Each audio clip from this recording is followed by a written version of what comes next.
የምትመለከቱትን ጉዞ የማደርገው ወደ አንድ ትልቅ መንፈሳዊ ድግስ ነው።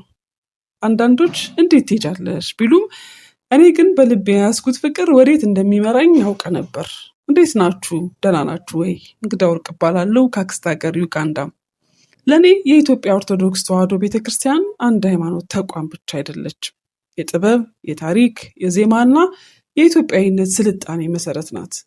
በእንዲህ ያለ በስደት የምንኖርበት ሀገር ወንድም እህቶቻችን አምላካቸውን የሚያመሰግኑበትን ድምፅ ለመስማት መገኘት መመሳሰል ሳይሆን መከባበር ነው። እምነቴን በኪሴ ፍቅሬን በልቤ ይዤ የሌላውን ውበት ማድነቅ ችግር የለውም ባይ ነኝ። በቲክቶክ ገጼ ላይ ፕሮግራሙ ላይ የመሄዴን ምክንያት ስለ ኦርቶዶክስ ያለኝን የግል አመለካከት በለቀኩበት ቪዲዮ ላይ ያየሁት 99% አዎንታዊ ምላሽ አንድ ነገር አረጋግጦልኛል።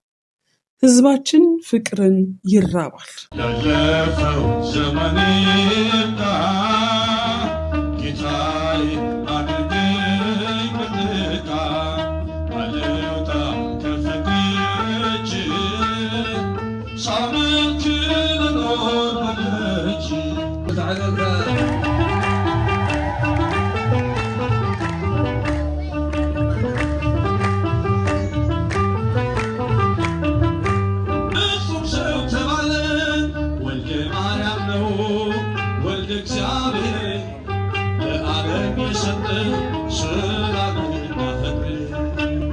ዝማሬው ሲጀመር በስፍራው የነበረው መንፈሳዊ ድባብ ከእምነት በላይ ነበር። የኢትዮጵያ ኦርቶዶክስ ተዋሕዶ ቤተክርስቲያን ጥበብ እንዴት ለዓይንና ለጆሮ እንደሚማርክም ተመልክቻለሁ። ትልቁ የዚህ ፕሮግራም ድምቀት ግን ሰዎቹ ነበሩ። እኔን በቲክቶክ የሚያውቁኝ ኦርቶዶክስ እምነት ተከታዮች እኛ ጋር ለምን መጣሽ አላሉኝም። ይልቁንም በመምጣትሽ ደስ ብሎናል በማለት በፍቅር አናገሩኝ። ይህ ነው እንግዲህ ድንበሮችን የሚያፈርስ ክርስትና። እርግጥ ነው 1% የሚሆኑ ከማይመስሉሽ ጋር አትጠመጂ የሚሉ ጥቅሶች ጠቅሰውልኛል። ነገር ግን እኔ የሄድኩት ከጨለማ ጋር ለመተባበር ሳይሆን ወንድሞቼና እህቶቼን አምላካቸውን ሲያመሰግኑ አብሬያቸው ብርሃን ለመሆን ነው። እምነት በግድግዳ የሚታጠር ሳይሆን በስራ የሚገለጽ ነው ብዬ ነው ማምነው።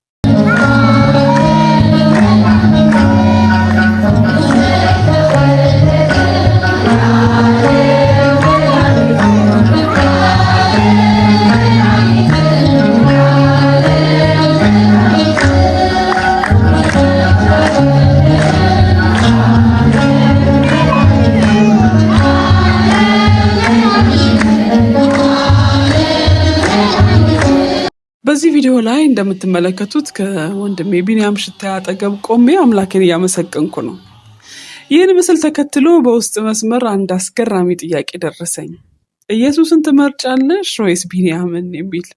እንዲህ አይነት ጥያቄዎች የሚመነጩት ክርስትናን በጠባብ ግድግዳ ውስጥ አጥሮ ከመያዝ ነው። እኔ በዛ ስፍራ የተገኘሁት ለሰው ብዬም አይደለም፣ ፍቅርን ልሰብክና በስደት ያለ ማህበረሰባችንን አንድነት ለማየት ነው። ኦርቶዶክስ ጣዖት ያመልካል ብሎ መፈረጅ የቤተ ክርስቲያኗን ጥልቅ ታሪክና ስርዓት ካለማወቅ የሚመነጭ ትዕቢት ነው። አምላካችን ኢየሱስ ክርስቶስ አስተምሮናል የተባለው ፍቅር የት አለ? ወንድሙን እየጠላ የራሱን እምነት ብቻ እንደ ጽድቅ ቆጥሮ ሌላውን የሚረግም መንፈሳዊነት እስከ ወዴት የመጣ ነው? አምልኮ በልብና በፈጣሪ መካከል ያለ ሚስጥር ነው። እኔ ወደዚህ ስፍራ መምጣቴ እምነቴን አያጎድለውም፣ ይልቁንም የፍቅር አድማሴን ያሰፋዋል።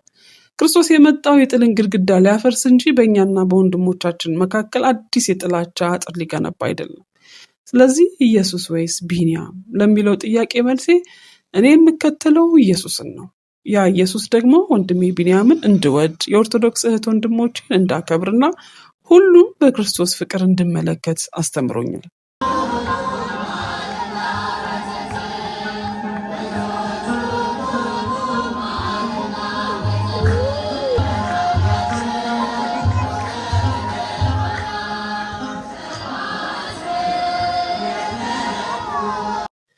የመልእክት በውስጥ መስመር ከደረሱኝ በርካታ አስተያየቶች አንዱ ነው።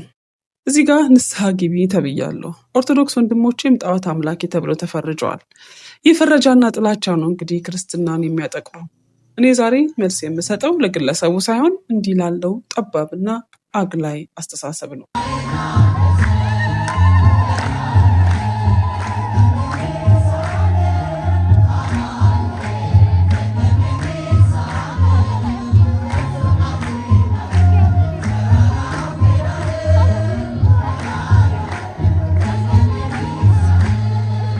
ከውይይቱ ቀጥሎ ይህ መልእክትም ደረሰኝ። ወንድማችን ኦርቶዶክስ ተዋህዶን አንቲክራይስት ወይም የክርስቶስ ተቃዋሚ እስከ ማለት ደርሷል። በዚህ መድረክ ላይ ቆመሽ ኢየሱስ ያድናል ብቲ ምን ይውጥሽ ነበር ብሎም ይጠይቀኛል። ለዚህ ወንድሜና እንዲላላችሁ ወገኖቼ መልሴ አንድ ነው። እምነትን እንደ ጦርነት ካየነው ተሸንፈናል። እኔ ወደዛ የሄድኩት እንደ ጠላት ሰላይ ወይም ሌላውን ለመርገጥ አይደለም።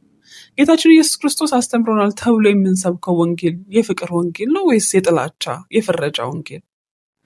ኢየሱስ ያድናል የሚለው ቃል በኦርቶዶክስ ዝማሬዎች ውስጥ በየቀኑ የሚዘመር እንጂ ለእነርሱ አዲስ ቃልም አይደለም። ኢየሱስ ያድናል የሚለው ቃል ደግሞ የሚገለጸው ሌላውን ወይም ወንድምህን አንቲክራይስት በማለት ሳይሆን ወደ ወንድምህ በፍቅር በመቅረብ ነው። እኔ በክብርና በፍቅር የተቀበሉኝን ወገኖቼን ጠላት አድርጌ እንድመለከት የሚገፋፋኝ መንፈስስ ከወዴት የመጣ ነው? እውነተኛ ምስክርነት በንግግር ብቻ ሳይሆን በኑሮም በፍቅር የሚገለጽ ነው። እኔ ለማሳየት የሞከርኩት ልዩነት ቢኖረንም መከባበርና መዋደድ እንችላለን የሚል ነው። ይሄ ደግሞ ከ1000 ስብከት በላይ ኃይል አለው። ክርስቶስ የመጣው የጥልን ግድግዳ ሊያፈርስ እንጂ እኛ በልባችን አዲስ ጥላቻ እንድንገነባም አይደለም። ስለዚህ ፍቅርን እናስቀድም ማለቴ በጣም ትክክለኛ ውሳኔ ነው።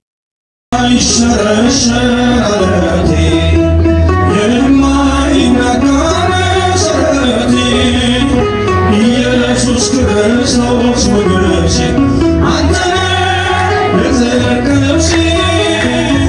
የማይሸረሸር አለቴ የማይናጋ መሰረቴ ኢየሱስ ክርስቶስ ወገኖቼ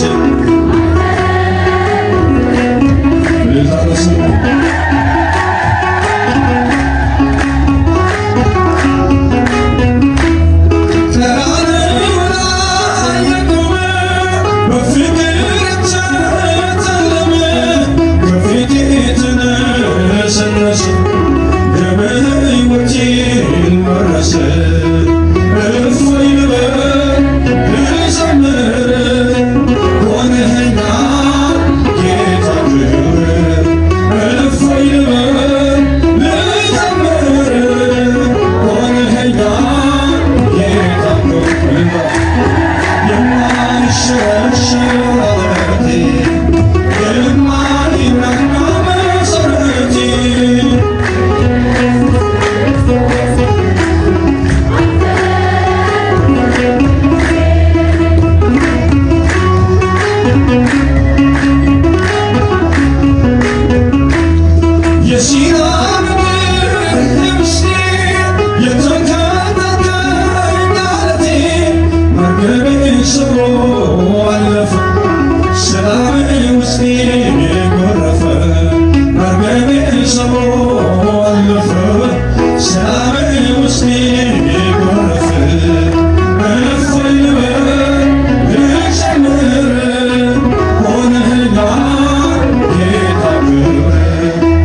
በካምፓላ ብቻ የቀረ ሳይሆን ለሁላችንም ትምህርት የሚሆን ነው።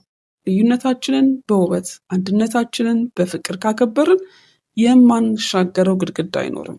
ሰላም ለሀገራችን።